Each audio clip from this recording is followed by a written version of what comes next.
Wi-Fi, everything's working amazing. Last time we were in his office, now it's fixed, so we can be down in the base midrash in a holy mokum with the Shivisi Hashem in front of us, and make sure that we're tamid with you, Hashem. This whole war, that's what we spoke about today with Shlomo Katz. But before we're going to do that and discuss tzniut within Chesed, we're going to sing the Zera, which I think actually it kind of fits in, right? It does. That's the whole point, the Anava that we're going to talk about. Amen.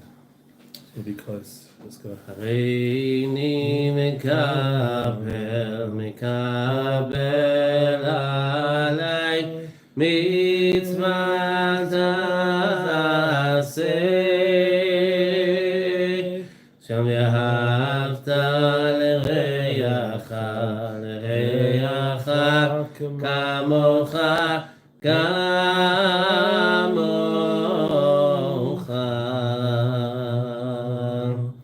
Hareni mekabel alai mitzvah taseh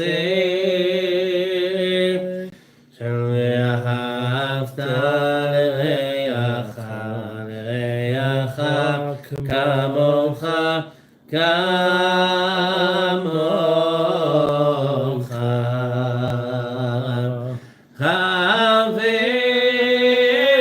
Haverim kol Yisrael, Haverim kol Yisrael, Haverim kol Yisrael, Hareni mekabel alai,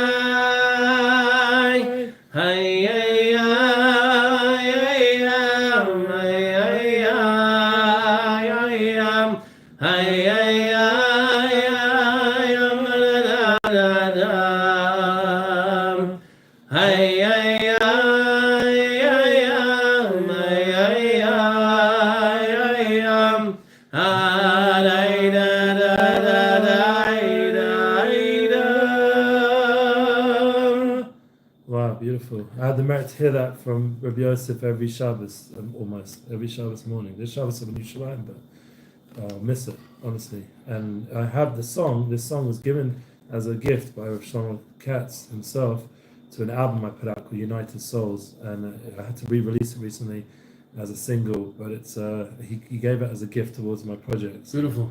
I never forget, and I will never stop appreciating this beautiful song. Thank God. Thank you, Hashem. Thank you, Hashem. Thank you, Hashem, for giving us the koach for what we do, the desire, the ability to do it.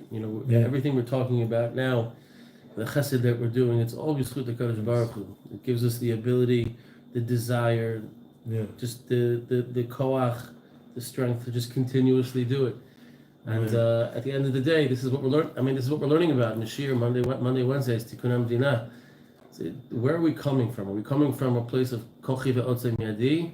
Asari techayel hazeh, eight most dangerous words in the Torah, or is it coming l'man shmo ve'ahava? So I think it fits in perfectly, like you said, with what we want to talk about today. Chesed, should you do it with tzniut, or should you do it privately or publicly? Letting everybody know, right? Should it be like a public thing, get your name out there? You already pinned down the key word, because everything in the end, like Rav Shlomo wisely also says, you have to bring everything into the Torah. Everything has a makor, everything goes back to Hashem Yisbarach. So the idea of snei leches, to go sneiously with the Torah, it's actually a commandment.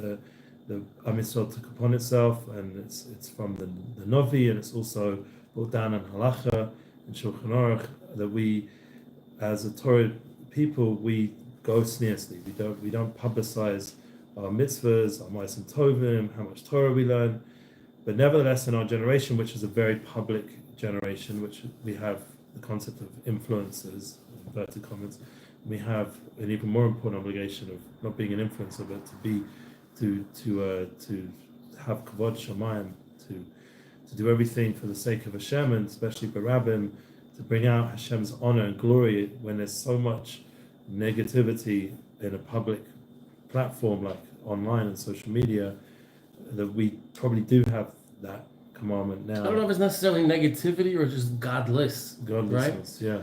Right. So I mean, there's many teachers of how to do it, because since technology has brought us things like television, radio, and now with the phones that we're doing this podcast, for example, social media, and the Bavitcher Rebbe definitely gave a big push forward that we need to publicize the kindness and the miracles and the Torah and all the good things that Am Yisrael are doing as much as possible. I do believe no matter how much we publicize, it's still only a drop of the ocean of how much real chesed is going on, because Am Yisrael just naturally is more sneers, is more private. We're not open books like people think.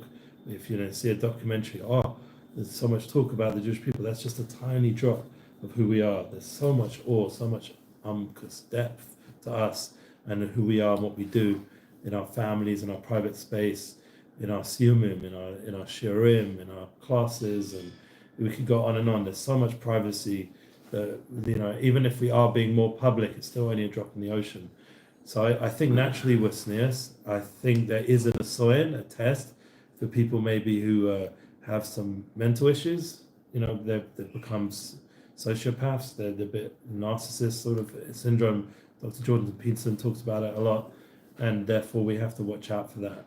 Those kind of and also we need to be careful. Like even if we think we're doing it from a place of tzniut, is that gaiva in and of itself, right? Yes. Right. So that comes back to the shir this morning, right? Because he mentioned about gaiva, that there's always that fine line that we could be learning Shas again every cycle again and again, or even some people like every year, or we could be proud that we're Torah Jews, but it doesn't come from gaiva. Is it the pride gaiva, or is it Nishleman Shemo? Right. So that's the key. So doing it with tzniut, if you feel like by getting it out there will give you more of an, I don't like ego because ego is healthy as well, but like if it gives you more haughtiness. The way it's talked about online is clout. So you want to have clout. Yeah, I don't look at it as that's the positive intention. You want to have clout. Why? Because you want to build your brand. You want to. Just start using the language. But even clout in and of itself can become a haughty thing, right? Sure. There's always that fine line. If you're doing it for haughtiness, then no, don't go out there and tell people. I will tell you this. This is what happened to me. Baruch Hashem during COVID. It's connected to COVID. During COVID, very similar words. Yeah. During COVID, my partner and I, Hal Matheson, shout out. We were successful by selling, the PPE stuff, and we helped out the shul. The shul that we were at, Baruch Hashem, Kadosh Baruch Hu blessed us with so much good throughout. It was Ashkachapatit that existed throughout the entire thing was unbelievable, and we helped out the shul. Ma'od David, shout out Rabbi Korkus, Ma'od David, all the members there who I miss dearly. And there were other people weren't working, other people weren't making money, and Baruch Hashem, my partner and I, we were able to keep the shul afloat, thank God. And I legitimately said, I told the rabbi, I don't want you to mention anything. I don't want anyone to know. He's like, I'm telling because people need to know, because people need to give. If they know you're giving, they're going to give as well. Right. So I think that's kind of become the theme. Now, there are those people who, if you don't tell, I'm not going to give, right? Which that's a gaivadik that comes from haughtiness. I want everyone to know what I'm doing, right? But if it's really at the end of the day, it's to keep the shul afloat. It's Leman Shemo Be'ahava. That's the key. We say it every single day, 3 times a day in Shemona Esrei. Leman Shemo Be'ahava. If it's really for a Kadosh Baruch Hu, then you should in a tanua way. Don't go out there and announce to the whole world, but let people know. It was funny actually. We used to have Sudash Lishi that needed to be sponsored. Yeah. And I would sponsor it anonymously. Everybody ended up knowing. Once it was anonymous, it was me. The anonymous was you. Plony Ben Plony is Yosef Aharon. It was just one of those things.